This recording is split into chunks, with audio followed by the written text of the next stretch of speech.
Hi everybody, I am Francisco Gil-White in a joint program between More and Arutz Tov, and I have here with me as our guest Ilan ציאון. Thank you for joining us, Ilan. Nice to meet you. Nice to meet you.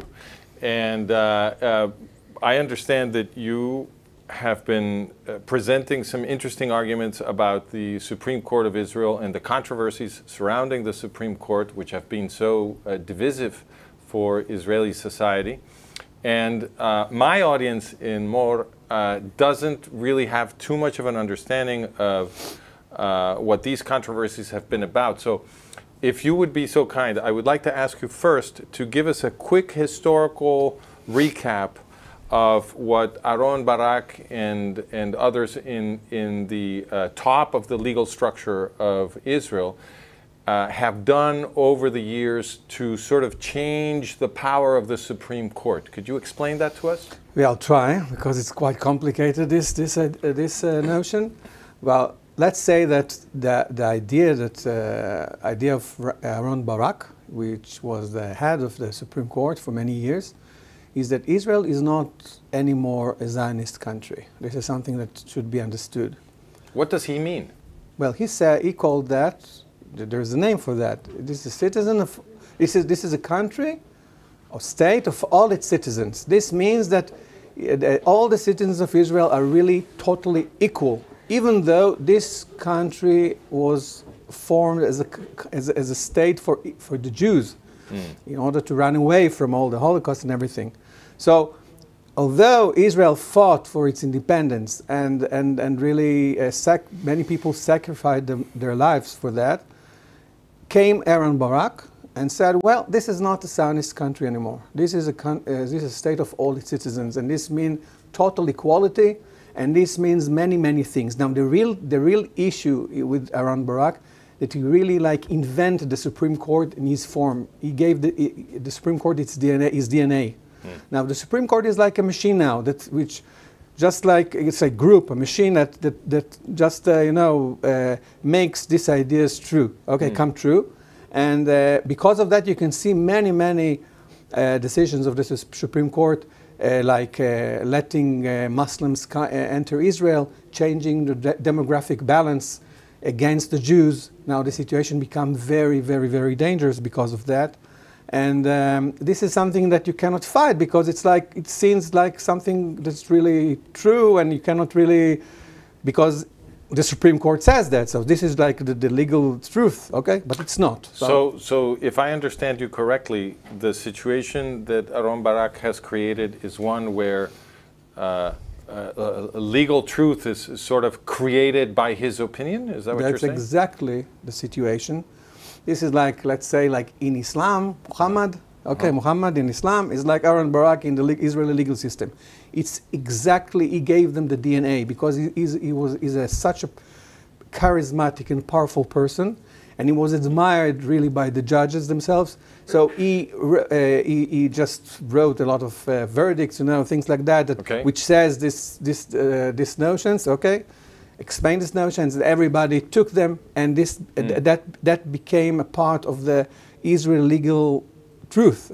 Now everything is according to that. Now another thing he made. Wait, hold on. Just before we go there, I'd like to understand the difference, because we have a Supreme Court in Mexico. There's a Supreme Court in the United States, and I'm somewhat familiar with how those work.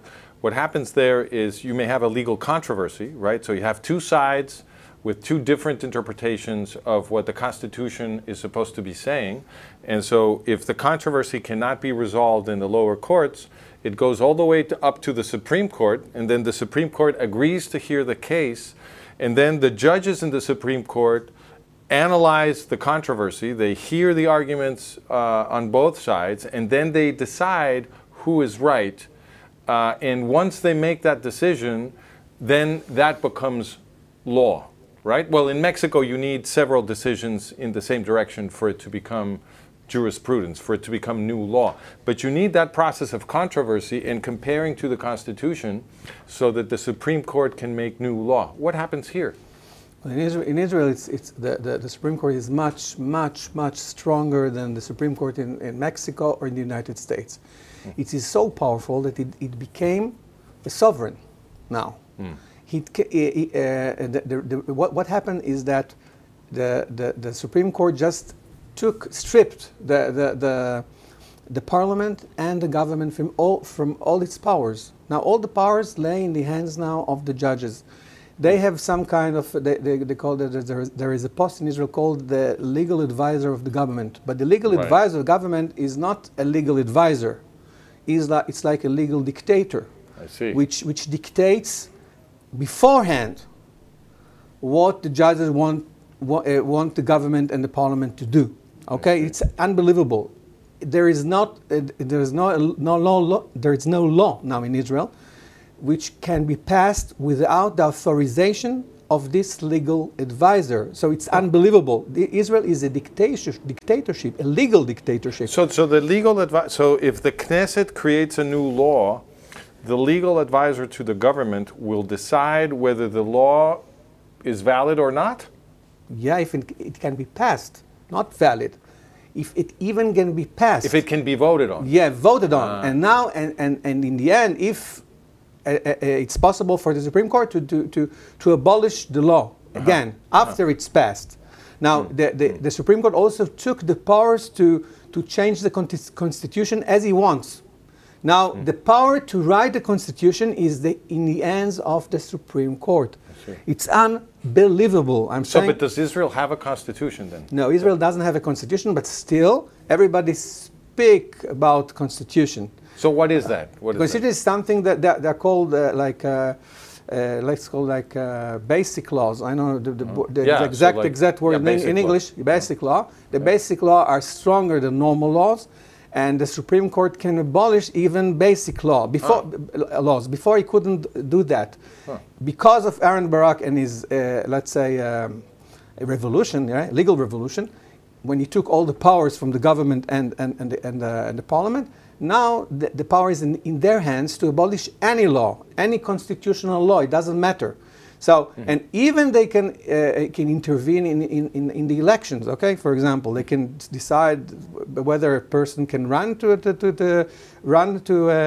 if for example he has some kind of some kind of indictment or something. They can go and decide maybe that he wouldn't run for office. Anything. They can fire any minister and everything. All the powers are in their hands. Okay, through this legal advisor. Yeah. All the powers are in their hands because they have the power to interpret that what the prime minister is doing or what the Knesset doing is not allowed. Right? Yeah, but they took it to another level. Okay. They can interpret through interpretation. Yeah. They can rule anything, and even they really govern directly the police. Let's say the CIA, the Israeli CIA, and even the army, they are governing them directly. I mean, these people needs to. I mean, even these people, like the head of staff and everything, they see the Supreme Court as the real leader, the real sovereign here. So this is what happens, and in many years, like in the last 20 years now, you can see all this fighting. This is just because of that. All this demonstration and everything was just because the government wanted to do some minor change. Okay. And because of that, the judges say to their public, hey, go outside. Right? This is not acceptable. And now everybody in the streets are fighting, even against this minor change, because the real thing in Israel is that it's governed by the Supreme Court. Okay. I think I'm understanding, and I would like to tell you how I'm understanding this so that we can check whether I got it. Okay. It sounds to me like what is happening in Israel is that the Supreme Court is now writing basic laws, and therefore the Supreme Court is actually making the Constitution. They're ruling on the Constitution, but also writing it. So in fact, the Supreme Court is legislating. Exactly. Would that be true? Would that be the right description? 100% true. Interesting. This is appalling. So would it be correct to say that all power now lies in the ideology of the Supreme Court judges? That's right, and really in the ideology of Aaron Barak, because it's very important to understand that the judges themselves of the Supreme Court might be Zionists, okay? Might be, yeah? I'm not saying that they're not Zionists, But Aaron Barak was not Zionist, and it doesn't matter what are the personal views, what are their personal views, because the Supreme Court is like a group. The group has its own DNA. Not one judge can change this DNA. Even you and I became judges of the Supreme Court. We really cannot change anything, because this is a group that has has its own characteristics. Now, and its characteristics are anti-Zionist. They are saying... What does that mean, anti-Zionist, for an Israeli? What does that mean? This means that, for example, the Supreme Court or the courts will let almost every person becoming a citizen of Israel, even though he's not Jewish. Now, every reasonable person understands that if you change the demographic balance and you'll have like 50% more of Muslims, you're dead. Very, very simple. You're dead, okay? Now, in order to survive as Jews, because Jews are very nice people, you know, mild, you know, they're not really violent, but Muslims are different, okay? They are much more, they're much stronger and have this belief in their ideas. I'm not speaking about bad or not bad. I'm speaking about just the real characteristics. They are much stronger than any society, not only the Jewish society. Well, I think when you say strong, you mean violent. Is that what you mean? No, not only. I think that the Muslims are very, very strong. I mean, because... What does that mean? Because, for example, let me give you an example. If you send like 1,000 Muslims into a European country, okay? Right. And wait like, I don't know, 100 years. Right. Now, these people would become like, I don't know, maybe 200,000 people, I don't know how many. But if you'll check, you'll see that they're not going to mingle in the society, and they're not going to be changed. They won't change into Christians, for example. Okay. The real option is that the Christians will become Muslims, but would not go. This is what I mean by the word strong. I mean, so this is why in every culture that Muslims enter, they form let's say like groups. Yeah. Right. Those groups are very, very strong. Also, they are violent because they believe really strongly in the ideas of Islam, which are violent ideas. Jihad is a central concept. Yeah, I'm not speaking about right or wrong. This is about survival of groups. Well, but why can't we say that jihad is wrong? No, I don't think this is the right language. I'll tell you why. Because I'm just speaking from a natural point of view of survival. Okay, if you look at the groups like groups of survival, yeah, in this let's say from this angle.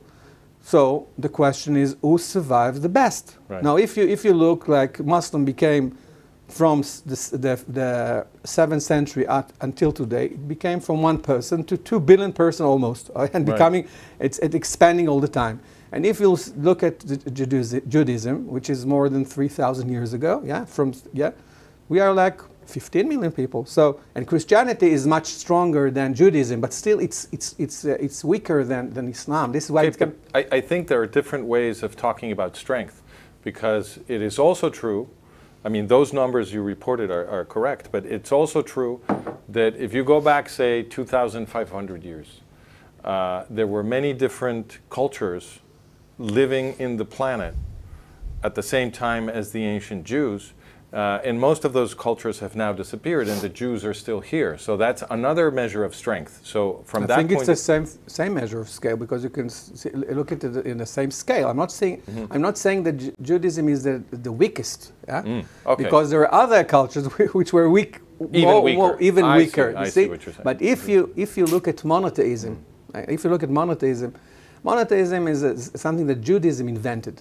And from that came out the Christianity. Christians are really Jews, really. Right. And Muslims are not Jewish or Christians. They are different, but still they build their religion upon the same principles. So let me bring it back to Aaron Barak. So if I understand you correctly, correct me if I'm wrong, you are saying that Aaron Barak believes that it would be okay for the state of Israel to become a Muslim country. Of course. I see. Yeah. He's like, well, this is something that he would not say, but this is something that comes out. It's a conclusion of what he's done. From hundreds of steps that he has He's taken. Okay, Right. so he wouldn't admit that, but of course this is his notion. No question about it. I see. Okay, so now allow me to understand something, because you describe Aaron Barak as a leftist and as an anti-Zionist. I'm not saying I don't like the word leftist exactly. No? Okay. Because. But would you say he agrees more with the left or with the right? Where would you put him? Well, he's based on the left. He's the based left on the agrees left, with okay. him, but the left, Israeli left, let's say that the main bloc of the Israeli left, do not really understand who is Aaron Barak. Oh, okay. So Okay, he has thinks duped them, is what you would say. Again? He has duped them. He has He's like cheated them. cheated them. Exactly. Exactly. Of course. If anybody from the left hears me, you wouldn't believe. So, What you're it's saying. not a problem. Yeah, no, it's not. But if you look at the facts, I see. you will have to he wouldn't admit it anyway. Okay, so it would be fair to say, in your opinion, that even though Aaron Barak has fooled many people on the left, you would agree that the left accepts him as one of their own. Of course. Okay. And follow him like a herd. Okay, so the left follows Aaron Barak. They accept him as one of their own. He is an anti-Zionist. But Israel, for many years now, has been governed by people who say they belong to the right. So my question is, what have these people, and in particular Benjamin Netanyahu, done over these years to stop Aaron Barak from what he's doing? Or is there nothing they can do? I mean, first of all, you have great questions, I must say, and really deep questions. And the answer, is going to be shocking. Okay. I'm saying all the time that Benjamin Netanyahu is cooperating with Aaron Barak. I see. Okay, but from the other side, these two people really govern both blocks. Okay. Benjamin Netanyahu is the head of the right bloc. He has a great power because being the leader of the right bloc, and Aaron Barak is really leading the left bloc. Okay, but still Aaron Barak is not really lefty. And of course, Benjamin Netanyahu is not really from the right. Okay. If you see what Benjamin Netanyahu said many years over, he said over and over again, adopted ideas of the extreme left. Okay, I think that Benjamin Netanyahu is an extremist of the left. Okay. Now the point is, and this is very interesting, the groups, the two blocks, follow the leaders to any place they will take. Okay, they will take them any place. Okay, now this is very funny because we have in the right very people that looks extreme to the right, but they are following someone who is adopting all the time very lefty, extremist lefty ideas. Okay, one of them, for example, is the idea that you can release all the terrorists for one soldier. For example, this is an idea that 50 years ago, in the 1970s. Even the left or the extreme left didn't even think about that. Okay, it was unthinkable. Unthinkable at all, and this is because it was a non-legitimate idea at that time. I lived that era, so I know. So now everybody thinks, well, that's great. Let's release all the terrorists. Okay, anytime they take one hostage or some hostages. This is how Israel is acting now, and this is unbelievable. You cannot really survive in this area or anywhere in the place. I'm sure that in the United States, no one would think like that. If you look now at Trump, for example, Trump really don't understand if it's possible. Well, it really, because even the Democrats in the United States wouldn't even think about releasing terrorists because of hostage or anything. And any country in the world wouldn't agree with that. But in Israel society, that should be the strongest in order to survive in this place, because we're 7 million Jews that are, circumferent by 500 million Muslims really want to slaughter us. You cannot act like that. And this is what our leaders taking us to. In other words, Israel is projecting an image of weakness when it participates in these. Weakness.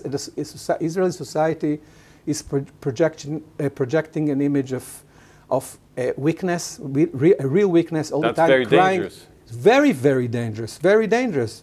When you look in television, for example, people, you can see all the time. You can see that people crying all the time about the hostages. Say, oh no, it's not possible. Let's release everybody for them and so on.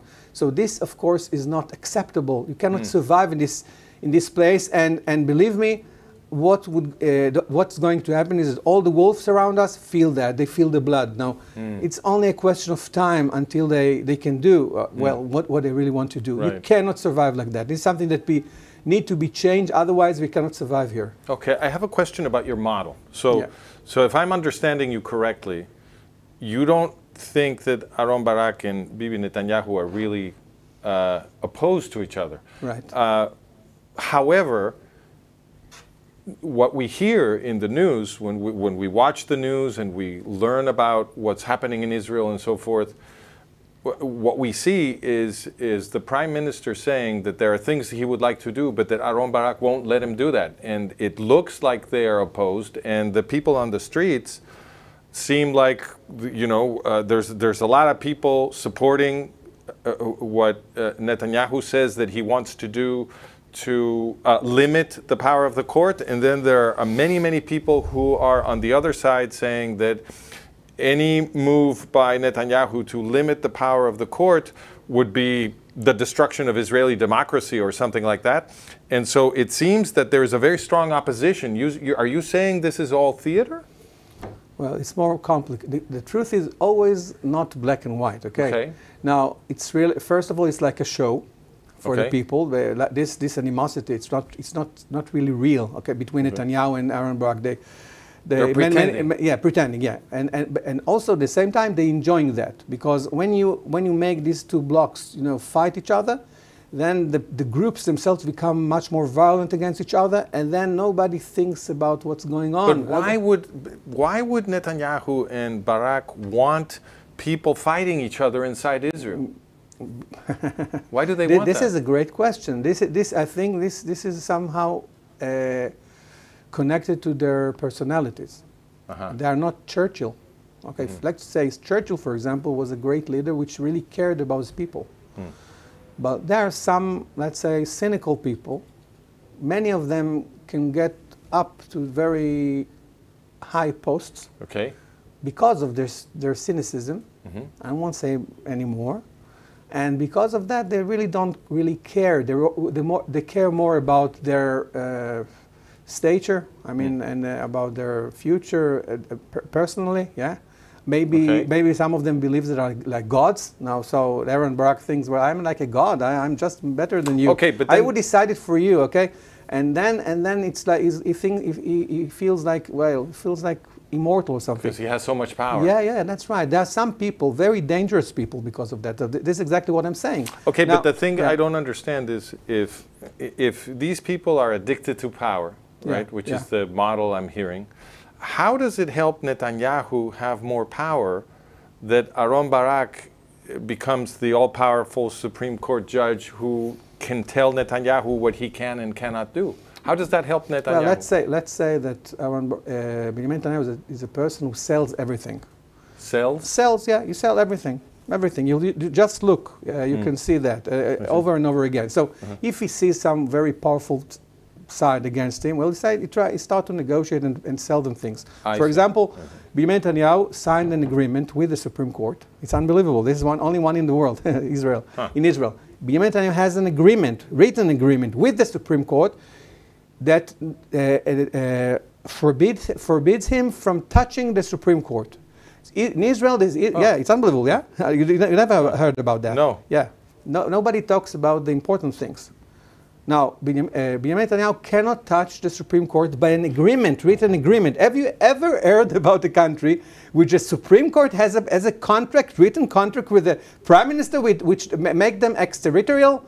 Have you ever heard about that? Never, because the idea of democracy is that the separation of powers means that each power has its own sphere. Perfect. And they can't be negotiating their powers. That's supposed to be set in the Constitution. It needs someone from outside, very intelligent person from outside to understand and say what you said. But in Israel, everybody are captured in those two blocks and fighting each other all the time. This is why if you fight all the time, you cannot see what's going on, going on internally. Yeah. You cannot understand anything. So all the Israel professors, we have a lot of genius people, and they cannot understand that because they are part of the left and right that's fighting all the time. Okay. This is what these people gain from this fight. When you are fighting, you don't understand anything. You don't have you cannot really, let's say, evaluate the situation. So you would interpret the fight between, the apparent fight between Aharon Barak and Benjamin Netanyahu as a distraction so that ordinary Israelis don't understand what the government is doing? This is part of the picture, not all the picture, because we have to understand that in the beginning, Aharon Barak and the Supreme Court really wanted to attack the post of the prime minister in order to take sovereignty, okay, over Israel. Now they order to become the sovereign, right? The sovereign. That's right. And they succeeded in that because also we signed an agreement with them. Yeah, but still they didn't understand that they are dealing with a super intelligent person. Benjamin Netanyahu is a real genius. I'm not laughing at all. He's something really special. He's like a great grandmaster in chess. Okay, I see. You cannot really.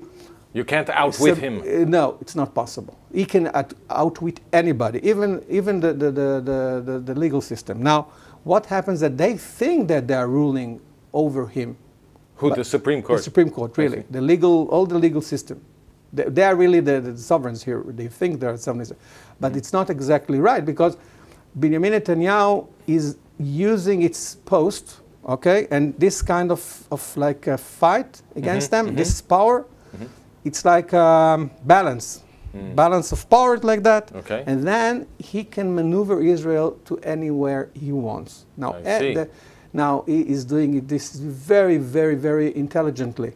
But do you think he's doing it in agreement with Barak? So they're agreed to part of it. For example, you can see that this very strange resolution that Israel accept the sovereignty of the International Court in The Hague. Okay, in The Hague. Okay. So this international court, this was something that in the past nobody in Israel would agree to that. This was a very unbelievable resolution. But still, Benjamin Netanyahu took it and he appointed who?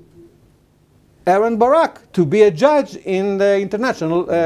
Wow, that's kind of revealing, isn't it? Yeah. So these two persons, these two big people, big persons, but I would say that they have this personality which I wouldn't like to talk much about, but they are really cooperate with each other. They are very super intelligent. They are two geniuses, by the way. So they're even they're fooling all of us. Is your yeah. This what happens, and they even fooling the supreme judges themselves because even the supreme judges themselves are normal persons that might be Zionists and everything, but still they are part of a machine. Like this group of the Supreme Court are people that has this DNA. So if you are in a car which can go only that way, and you're driving it, well, you go that way. The Supreme Court would always go to this idea of losing the demographic balance, and letting Arabs enter, and all the rights of the Arab, in Gaza and blah blah blah. You understand? So if you had to say in just a couple of sentences what you believe is the final goal of this theater between Aharon Barak and Benjamin Netanyahu, where are they taking the country? What are they trying to do? I think that Aharon Barak built the let's say the form, the mold. Yeah, the mold is like Israel is like not a Zionist country anymore, and Benjamin Netanyahu is fulfilling this idea. Okay, he is like acting in accordance with that. It doesn't have any problems. I can tell you, for example, that in 2010 I was the advocate for fighting against there was in the Israeli Supreme Court there was kind of an appeal that tries to abolish law in Israel that didn't let Arabs coming into Israel and unify their families. And I was the lawyer that represented some groups there, with against those appeals, those petitions. And it was again, before 11 judges. In the end, we succeeded to win somehow 6-5 and just block this situation. And if it would have been passed, then we would have like hundreds of thousands of Palestinians would come and enter Israel. Now I can tell you that at that time, the prime minister was Benjamin Netanyahu. And we have tried to talk with him and appeal to him and everything. He didn't want to do anything. He didn't really care about the possibility, the appalling possibility that hundreds of thousands of Palestinians would come into Israel. You have to understand. At that time, I didn't understand it, but now I understand. This was a part of this cooperation. Well, he really let Aaron Barak do his thing. And he got like being prime minister for life for that. Why? Because prime minister for life? Because you have the Netanyahu case, yeah, right? And this trial, Netanyahu trial, is really something which is not meant to finish any time. Okay, but for our viewers, so that they understand what we're talking about, so there have been some accusations against the prime minister. Right, he is accused of, what is it? Well, believe me, nonsense. Like getting some nonsense. Okay, really. So frivolous. These are frivolous accusations. Yeah, really. But still, they brought like 330 witnesses, 300 for bullshit things, right? And he needs to bring like hundreds of. And 5 years ago, I've said in interviews that this trial is not meant to finish ever. All the idea of this trial is to hold the post of the prime minister, like in a power balance, okay? I see. Yeah, balance power. And this is what they got. They got this agreement with him, which he cannot touch them. And now he's also, let's say, profiting from that because if he is persecuted by the legal system, now he is regarded as like, how would you say, for like, he's like hostage or something for the Israeli right. Now, Israeli right cannot not vote for him now. You know, he's hostage in the hands of the left. So all this Netanyahu trial just distorting all the political system in Israel. You know, and this is why you cannot get rid of Netanyahu. And you can take you whatever he likes because always the right would vote for him, okay? So it will change there in power, and this is why he's profiting for that as well. Okay, so tell me if I'm understanding your position. It sounds to me like your model of Israeli politics is saying that, well, there are a lot of people on the right who are disappointed with Netanyahu's performance, who believe that Netanyahu has not delivered on his promises, and is not behaving like the Israeli patriot that they would like him to be. But the impression they get is that Netanyahu's disappointing behavior is a consequence of the lawsuits against him and the criminal accusations against him, plus the activity of the Supreme Court, which is limiting him and making it impossible for him to move. So would this be a fair description of your model? Not all, but really it's quite right what you're saying. But I would say another thing, very important to understand something. Okay. If you are from the right, you always are not really voting for the right. You are voting against the left. And you're from the left, you're voting against the right. Now, it's not possible not to vote for Netanyahu, not possible. If I'm going, for example, if I vote for Ben Gvir, okay? Ben Gvir is Netanyahu, because Ben Gvir cannot go with the left, okay? Right. It doesn't matter which person in the right you choose, you always choose Netanyahu. Because so what can be done for people who would like to have a different leadership on the right? Nothing can be done. This is the truth. We're I'm telling doomed? you, no. Israel is doomed? Unless people cannot understand reality because of this fight between the blocks. This is what makes this let's say, smoke screen. So you cannot understand anything. But so because of that, you cannot really fight it. It's not possible. So you need people to understand it, right? Yeah, that would be but the first even though I explained it many times, people, if you're from the right, after 5 minutes you will forget what I say because you cannot live with this notion. Because what I'm saying exactly, what should I do? Every person has to choose his own group. Okay. Now, if you're from the right, so you need to think like people from the right. So not just so. So what I'm saying is just like for a intellectual. You have to be a good member of your tribe. Yeah. That's humankind. It's not possible other way in any other way. So we can have this intellectual interviews and everything, but we really cannot through that have any impact. Impact can be sustained only through power. Only through power. Only if people make groups and take over the Likud party and fight Netanyahu, and then they can change it. But it's not possible to do anything like that from until just they talking. Understand it, right? But people would not understand because they don't want to understand. Okay, but this tell me. This is the idea. Exactly. Right, but, this is like a perpetuum mobile. I understand what I mean. Okay, but what would be, in your opinion, the smoking gun, the piece of evidence that, in your opinion, should demonstrate to any reasonable Israeli that Aaron Barak and Bibi Netanyahu are working together to produce this controversy that has divided the country? What would be the piece of evidence that should be convincing? I don't think that the question is the right question. No? Because there's no such a gun. There's no such Even gun. If they take, if we have like a film together and they tell you that, still it wouldn't change anything. I see. People decide and look at the reality not through trying to understand reality, but through their groups and what the groups says. Because this is like Democrats and Republicans in the United States. You'll see that all the times they are arguing about all the things. How is it possible? If you're from the left, all the ideas are the same, like all the left and the right. All the ideas are the same to the right. Only in situations when you are just standing on the brink of, I don't know, for extermination maybe. Maybe, I'm not sure by the way, it can be changed, okay? It can be changed. But the only way to change ideas is through power. Only power changes ideas.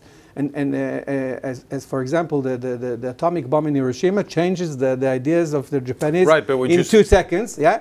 You need it the same in any country. So if you get some, I don't know, Churchill coming now and say, well, Netanyahu is not good, and then he's very charismatic and everybody chooses them, and so it would change. I see. But you think it's possible that a leader could emerge in Israel and bring people around him to challenge Netanyahu? That is at least possible. Well, Netanyahu is like 75 years old.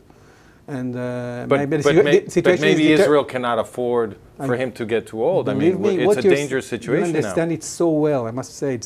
I'm very happy to speak with someone who can understand so well. Well, I'm only asking you questions. Yeah, but still, you're the one who understands it. Yeah, but I see through your questions you understand it so well. So it's not possible for me to speak with an Israeli who would understand it like you do. Right. So it's possible, I'm saying, but the situation is deteriorating from moment to moment. Yes, very quickly. And very, very quickly. So I think that what's happening now is that all our enemies around us feel the blood. They feel that they're very weak. I don't know. They smell blood. They smell blood, and I can see that the actions of our leaders are not really forthcoming. This. Well, they're not pro-Israel. No, I'm not speaking of pro-Israel. But for example, there are threats to Israel which are not being dealt with, okay? I see. So, and you don't do what you need to do, okay? The situation is very, very grim, very dangerous, and no one's doing anything about it. Tell me, how do you think it's possible that we have like one of the strongest armies, I think, on the planet, and still we cannot take over this tiny little strip that holds many people of your own and let them die there, let them being raped? Is it possible? Insane. It's insane, right? Now, any person in Israel do not understand that because it's like hypnotics. Well, nobody thinks about conquering the Gaza, no? Even Trump tell us, well, conquer Gaza. Okay, Trump need to say to us. And we called Trump to help us release these people that are just 4 kilometers from here. Do you understand that? This is impossible. But I actually think it's worse than that because just a few weeks ago, Trump said that if all the hostages were not released by Saturday, then all hell would break loose, which in diplomatic speak, he's giving Netanyahu the green light to go ahead and conquer Gaza. You're right. And but Netanyahu didn't do it. He really asking him for doing that. And Netanyahu wouldn't do that because Netanyahu from the beginning did not want to conquer Gaza, didn't want to really... But why? Oh, this is a great question. What I suggest you to do is always look at the actions of people. Yeah, I agree with that. This is the opposite. You see someone doing something, so this is what he's doing, you know. For example, it's very funny, but there is a girl, I don't know, that is raped and killed, okay? Now as well, they see her corpse. Right. Well, this means that someone did it, right? Of course. There's a person capable of doing that. Right. Now, if you're thinking from the other side, well, it's not possible, there's no person can do such a thing. Why would the person should do that? It's too awful. It's too awful. Nobody. But you are a normative person, so always look at what the person does, and ask the questions from there. Right. Now, I don't know what he's doing that, and of course that made many of the hostages being killed, okay? It's killed. But still he did it, and he still is doing it now. Why? Well, that's a good question. This is something maybe connected to his personality, to his, I don't know. Okay, I don't want to say. But we do need a model. Like, we need to have a good theory. Yeah, but the problem is that we are normative people. 97% of the people are normative, okay? If you're using the right word. I'm not sure what you mean. Like being a normal person, normal person. No, but there's a word for that. Being, I don't know if you have mainstream it in or no, you have it in Hebrew. I don't know if you have it in correlation in English. It's being normative. It's called. Okay. But anyway, 98% of us, but 2% of us are not normative. Okay, all this, many people has the ability to act in society not in according with its values and live with it. They may be bad people. I don't know. There are many people that are, making frauds, frauds. Maybe they can kill someone. Yeah, so normative, you mean moral people. Yeah, people who stick to the rules of society. According to society. Yeah. Okay, I'm not saying. Because in Germany, Nazi Germany, every person could understand. But Judaism and Jewish society do have an ethical center. So yeah, but I'm speaking about this. I'm speaking about any group has its morals. Okay. Okay. Now, you don't know who is this person. He looks like, well, he has a name, Aaron Barak, but why would he? Why would he sacrifice all these people, right? But if you look at his actions, you see that is really making the situation that will kill Israel. Okay, so I'd like to ask you a question, because in different kinds of spaces ever since the 7th of October, I have expressed the view that the behavior of Israeli bosses, which we have been discussing, is at least consistent, right? When you look at the behaviors, it's consistent with the hypothesis that they are being corrupted by foreign powers who wish to destroy Israel. You could say at least it's not inconsistent with that hypothesis.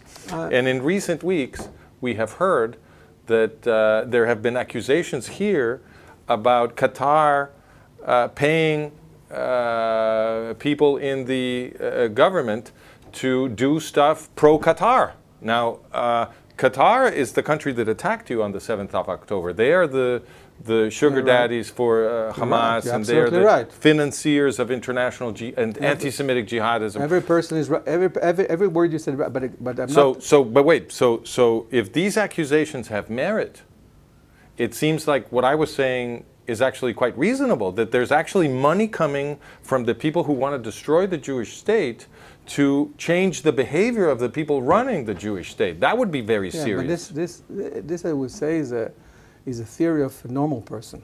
You say if you're a normal person, very intelligent normal person, you would think like that. Okay. You always think that corruption is connected with money or some kind of benefits, right? Okay. You didn't think about the option that people would do things because of other reasons. For example? Being God, better than you, seeing you like an insect. I can do whatever. But isn't Netanyahu a bigger God if Israel becomes a strong power? How is Netanyahu a bigger God if Israel is divided and destroyed? Well, there was a person called Ariel Sharon. Remember him? I fought him a lot, because in the days of the security fence, I was the initiator of the security fence in the Gaza and Samaria. So I fought against him a lot, and I didn't meet him, by the way. I met everybody, but not Ariel Sharon. But I can tell you that Ariel Sharon is like a mini Netanyahu. He decided sometime. He was a great leader for initiator for the right, entrepreneur, And then he decided to ruin all this Katif area, yes. you know, in the south of Gaza. Yeah. And he made this... So for our audience, just to make sure they're with us. So Ariel Sharon is the prime minister who did the Gaza disengagement, right? Disengagement, so right, exactly. He removed the state of Israel from Gaza and also sent the Israel Defense Forces to forcibly remove the Jews who lived in Gush Katif, inside Gaza, because they didn't want to leave. So they were forcibly removed because the Arabs will not tolerate any Jews where they become the government. Why did he do that? Why did Ariel Sharon do that? I will tell you. That's very, very simple. But you need to understand that this is like values of not a regular person. He's like a Napoleon person. A what? Napoleon. Yeah. He's like a great leader who changes the reality. So are you saying he's a megalomaniac? Is that what you're saying? Yeah. He can build great things, but he can build things. Now he had built really great things, Ariel Sharon, in his life, but then he wants to do something great again. Sometimes, even to ruin something is a great thing, right? To make a war, like Putin, for example. So many of those people are megalomaniac, exactly, and they want to put their mark on history by doing something tremendous. Yeah. Now, I think, well, in my money, I think that Benjamin Netanyahu is like a person like that, and he wants to, and he sees his history like putting his mark on history. He doesn't. Maybe he does. Maybe I'm not saying. Maybe he doesn't see himself really as a Jew or something, or maybe he sees himself like I don't know, cosmopolitan person. I don't know. He wants he likes to do great things. Now, even to ruin, sorry to tell you that, but even to ruin it might be a great thing. Otherwise, it doesn't need to be connected with money or corruption. This also, it's possibility that people would act like that, and there are many people, sociopathic people, who do that.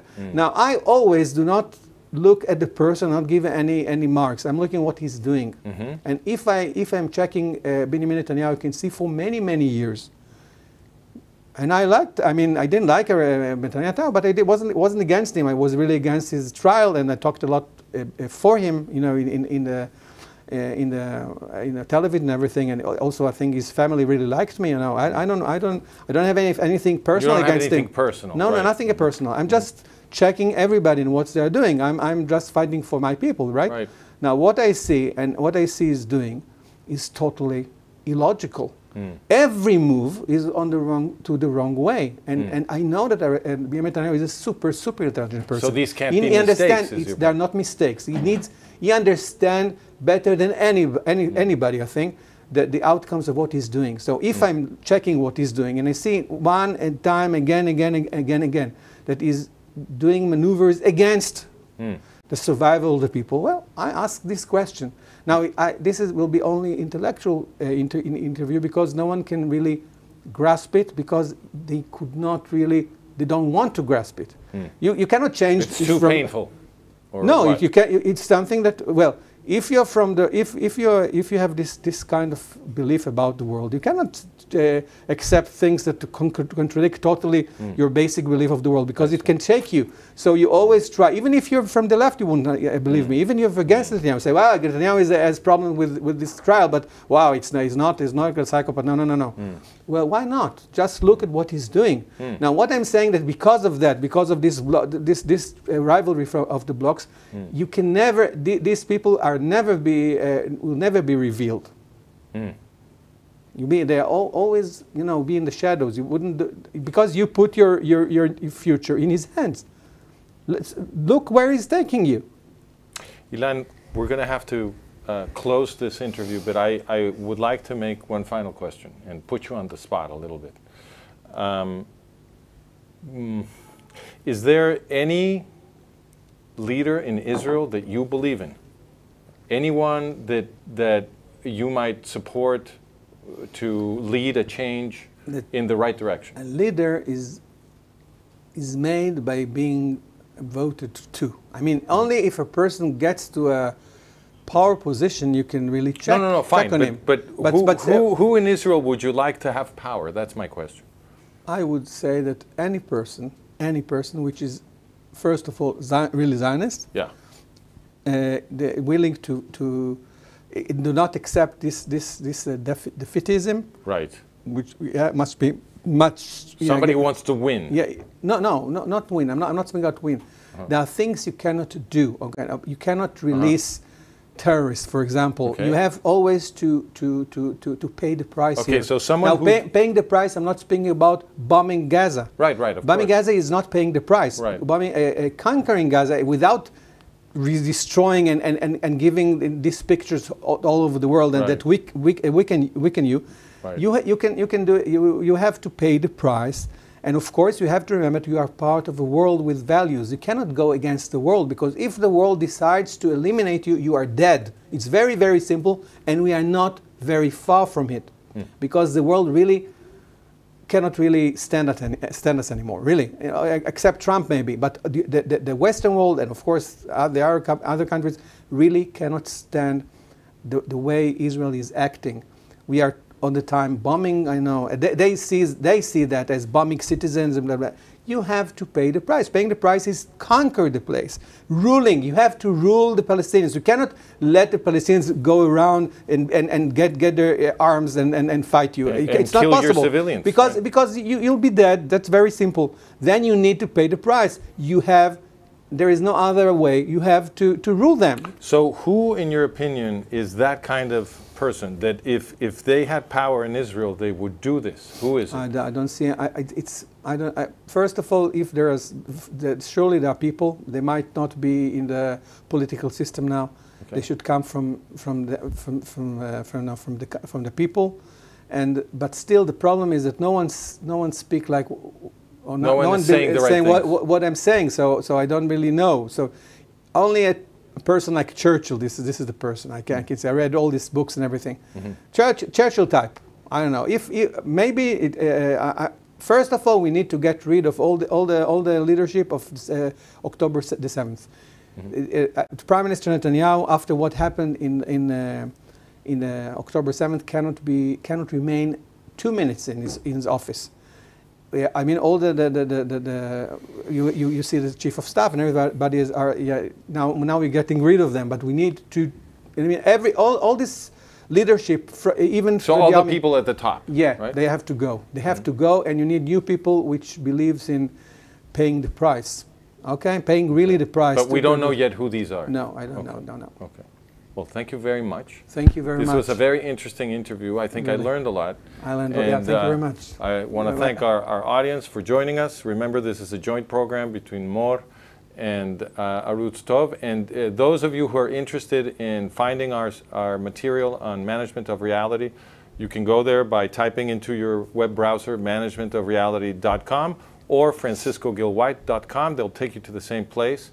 And we've got lots of material there about defending Israel, and also about how to understand the geopolitical system and the history, the impact of the Jewish people on Western political history, which has been very positive.